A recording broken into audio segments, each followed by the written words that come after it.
Hello बच्चों। तो देखो आज हम एक्सरसाइज 3.3 का 7वां क्वेश्चन करने जा रहे हैं। देखो बेटो, जो मैंने आपको चीज़ें बताई हैं बिल्कुल वही आपने अप्लाई करनी है।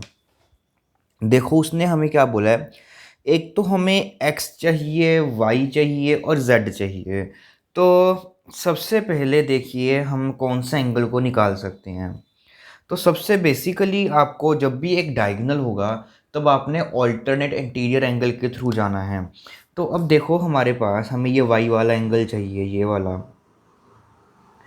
तो हम क्या करेंगे, ये वाला ऑल्टरनेट इंटीरियर एंगल कंसीडर कर लेंगे। देखिए ये, और ये गया हमारा z, then this one and then this one. तो इनके बीच में जो इंक्लूड हो रहा है हमारे पास, वो ये एंगल इंक्लूड हो रहा है। तो यहाँ से हम ये बोल सकते हैं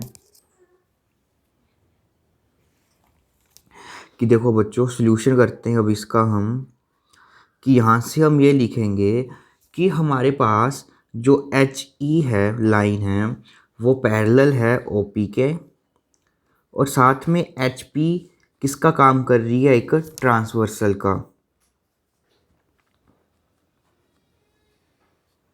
ये एक ट्रांसवर्सल का काम कर रही है। तो जो यहाँ से हमारे पास एंगल वाई है वो आ जाएगा आपके पास 40 डिग्री।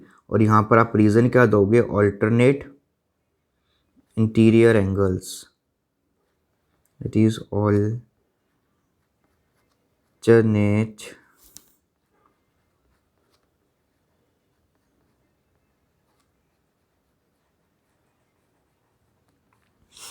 Interior angles.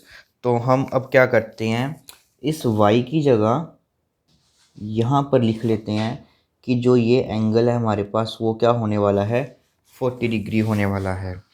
अब बच्चों देखो हमारे पास क्या गिवन है इस क्वेश्चन में, बेसिकली आपके पास ये बाहर की तरफ जो ये एंगल गिवन है वो 70 गिवन है। तो उसकी हेल्प से हम ये वाला एंगल कैलकुलेट कर सकते हैं। तो हम ये लिख सकते हैं कि एंगल जो पी ओ एच हमारे पास बनेगा, और जो एंगल है हमारे पास पी ओ, इसको हम नाम दे देते हैं कोई भी डब्ल्यू, दैट इज़ पी और डब्ल्यू। इनका बेटा देखो ये लीनियर पेयर बन रही है तो 180। तो यहाँ से पी ओ एच हमारे पास एंगल जो है हम ये कैलकुलेट कर सकते हैं यहाँ से। तो यहाँ से हमारे पास जो एंगल पी ओ एच है वो आ जाएगा 180 माइनस 70, दैट इज़ 110। तो यहाँ से हमने ये वाला एंगल जो था वो उसको कैलकुलेट कर लिया, दैट इज़ 110 डिग्री। तो हमें ये एंगल चल गया पता। अब तो बिल्कुल ही हमारे पास इजी क्वेश्चन बन गया। अब देखो पैरेललोग्राम में ये ऑपोजिट एंगल्स इक्वल होंगे। तो यहाँ से हमारे पास जो एंगल x है वो आ जाएगा आपके पास 110 डिग्री, क्योंकि पैरेललोग्राम के ऑपोजिट एंगल्स क्या होते हैं हमारे, ऑलवेज इक्वल होते हैं। अब उसके बाद हमारे पास बचा ये z। तो z को भी आप इजीली फाइंड कर सकते हो। अब आप क्या कर लो, ट्राइंगल जो है आप पी ओ जेड, इस ट्राइंगल में आ जाओ। इस ट्राइंगल में हमारे पास ये 40 होगा, इन तीनों का सम 180। तो यहाँ से हमने इनका सम 180 अप्लाई किया, तो ये बन गया हमारे पास 150 plus z is equal to 180। तो यहाँ से हमारे पास एंगल z की वैल्यू आ जाएगी 180 minus 150, which is equal to 30 degree. तो यहाँ से हमने सभी एंगल्स को कैलकुलेट कर लिया। ये 110 था तो यहाँ पर भी 110 आ गया,